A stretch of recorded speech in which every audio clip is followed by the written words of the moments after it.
Bom, a humanidade, ela sempre esteve preparada para o sucesso.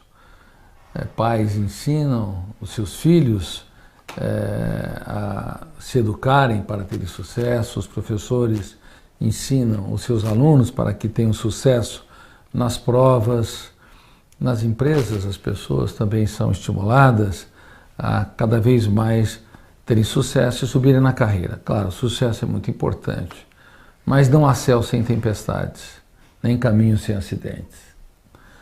Não há curvas que sejam retilíneas. Na verdade, há sempre experiências que são inevitáveis, dores que não são programadas, crises que são surpresas no palco da existência. Nós somos um contrato de risco, cujas cláusulas mais importantes não estão escritas. Por isso, a primeira atitude que um ser humano deve ter para desenvolver resiliência é saber que nós jamais deveríamos nos curvar à dor, jamais deveríamos nos submeter ao cárcere das angústias e introjetar que somos um caso sem esperança, que os conflitos, as perdas, as mazelas da vida humana, elas perpetuarão. Elas perpetuam frequentemente porque o nosso eu não consegue ser protagonistas da nossa própria história. É possível usar os dias mais tristes para escrever os mais importantes capítulos, como nós temos abordado no programa de gestão da emoção. E é possível transformar cada lágrima não num ponto final, mas numa vírgula. Aliás, as lágrimas têm um formato de vírgulas, não é isso, né? Eu acho. Uma vírgula invertida para escrever textos nobilíssimos, mesmo quando o mundo desaba sobre nós. Doutor Augusto, eu tenho uma dúvida de um aluno aqui, o Matheus, muito interessante, que é: boa noite, poderia nos dar exemplo como superar decisões erradas que ficam gravadas na memória e nos causam um sentimento de arrependimento? Ou seja, ele tomou decisões, né, que ele julga como errada, ficou gravado isso, né, na memória dele e ele tem esse sentimento de arrependimento. O nome dele é Matheus, Matheus Adjunto. Querido Matheus Adjunto, muito obrigado pela sua pergunta. Você nunca muda o passado. Você usa as ferramentas de gestão da emoção para reciclar o seu presente e mudar o seu futuro. O que você não pode fazer é ter um sentimento de culpa atroz em relação ao passado. O sentimento de culpa brando, ele estimula o eu a corrigir rotas. O sentimento de culpa intenso, ele é escravizante, ele é depressor, ele é estrangulador do prazer de viver.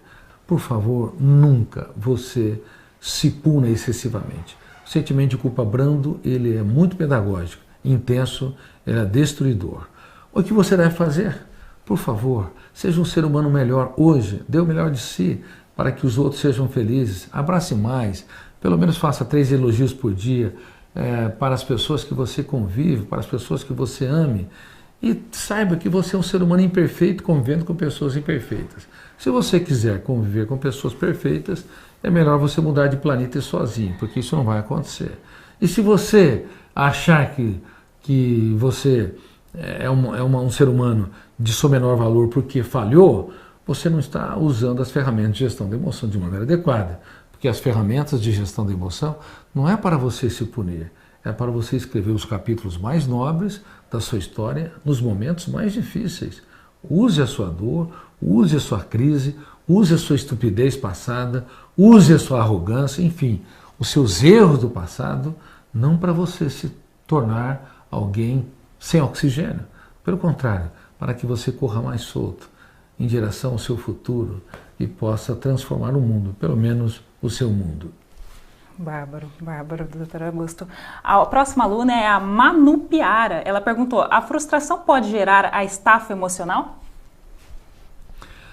Veja bem, o pensamento, ele não é concreto, o pensamento é virtual. O pensamento consciente, tanto dialético, esse que copia os símbolos da língua, quanto antidialético, que é o pensamento imaginário, que é o mais complexo, que os grandes pensadores usaram intuitivamente para produzir suas notáveis ideias, como Kant, Hegel, Agostinho, Sartre, ou os físicos como Heisenberg, Newton, Einstein, enfim, eles usaram o pensamento antidialético, que é o pensamento rebelde aos códigos da língua, é o pensamento imaginário, difícil de ser controlado, mas ele nos leva a enxergar o mundo com outras possibilidades, mas ele é virtual. E o pensamento dialético, que esse nós usamos para dialogar, para debater, para escrever, é o pensamento que usa os símbolos, portanto é o pensamento mais lógico, mais bem formatado, mas é o mais pobre. Eu posso falar com mais tranquilidade, porque eu, com muita humildade, escrevi mais de 3.000 páginas sobre esses fenômenos. Os alunos devem estar perguntando, somos virtuais ou reais? E além disso, eu produzi também uma teoria sobre o processo de formação de pensadores, exato, não apenas sobre a formação de pensamentos. Somos virtuais ou reais? Nós somos reais, porque o eu, embora use o pensamento virtual para pensar no futuro ou resgatar o passado, o eu está no limbo, está na transição entre o real e o virtual. Você é real, porque o teu eu, ele materializa os pensamentos no território da emoção. Eu sei que isso é uma das fronteiras mais complexas da ciência, mas quando você dá credibilidade a um pensamento virtual, por exemplo, as pessoas não gostam de mim, ou eu não tenho capacidade para conquistar meus colegas de trabalho, ou para ser alguém criativo, quando você dá crédito, você materializa o pensamento virtual, ele se torna a sua realidade. Uhum. Por isso que nós pedimos que o DCD se torne uma ferramenta com emoção. Eu duvido de cada ideia perturbadora, eu duvido que eu não consigo reciclar a minha fobia, eu duvido que eu não serei diretor do meu próprio script, eu critico minha fragilidade, eu critico minha emoção tensa e eu determino ser protagonista da minha própria história. Quando você faz com emoção, você dá crédito ao pensamento virtual e você se torna um advogado de defesa do fora da sua mente. Caso contrário, você só vai ter consciência crítica, que é importante, mas se não tiver um advogado de defesa para neutralizar o excesso de crítica, você é um carrasco de si mesmo, como centenas de milhões de pessoas o são no mundo todo. E agora, outra dúvida sobre o aluno aqui. Vamos lá. Como diminuir a dependência de ter uma companhia? Né? Me sinto muito frustrado porque não tenho uma companhia, não tenho uma pessoa junto. Né? E quando ele também fala assim que também se frustra muito porque com qualquer grosseria ou decepção. Ele é o Gustavo Broca. Querido Gustavo Broca, isso. Estamos na era da solidão. Existe a solidão social, onde as pessoas estão em meio à multidão e se sentem sós. Existe a solidão intrapsíquica, onde as pessoas se abandonam. Se a sociedade te abandona, a solidão é insuportável, mas se você mesmo se abandonar, ela é intolerável. E há solidão nas redes sociais. As pessoas têm contato com centenas ou milhares, mas raramente profundamente com alguém. Infelizmente, nunca as pessoas experimentaram tanto a solidão na atualidade. Por isso, eu te peço, se você não namora alguém, se você não tem um parceiro ou uma parceira, namore a si mesmo. Se você for um bom companheiro, um bom amigo, se você aprender a se abraçar e cobrar menos de si, se você aprender a se elogiar e contemplar mais o belo, você vai saber que se você namorar a vida, ela vai se tornar um espetáculo único e imperdível.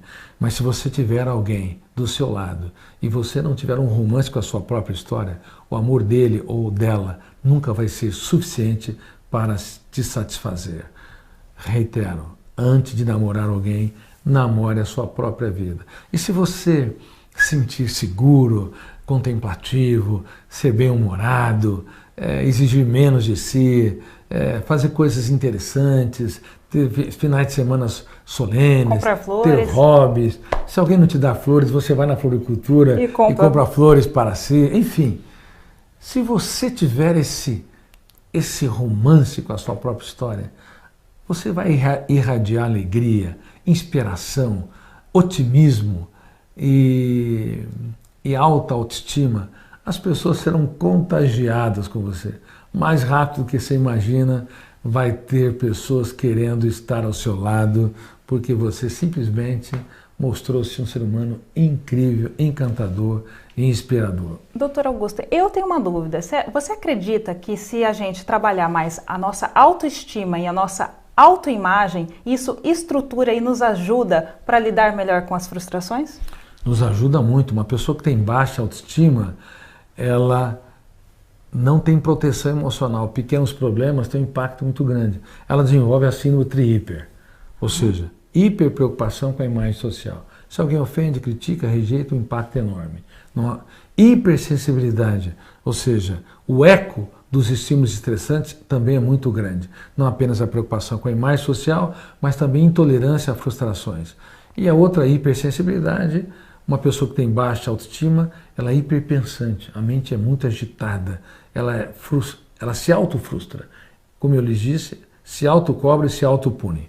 Então, síndrome tri-hiper, hiperpreocupação com a imagem social, hipersensibilidade e hiperagitação mental ou hiperprodução de pensamentos. Então, a autoestima não é mais uma característica banal que no passado nós considerávamos. Ela é uma característica muito importante. Uma pessoa sem autoestima não ousa, não empreende, não entende que quem vence sem riscos triunfa sem glória. Ela fica preso no seu casulo.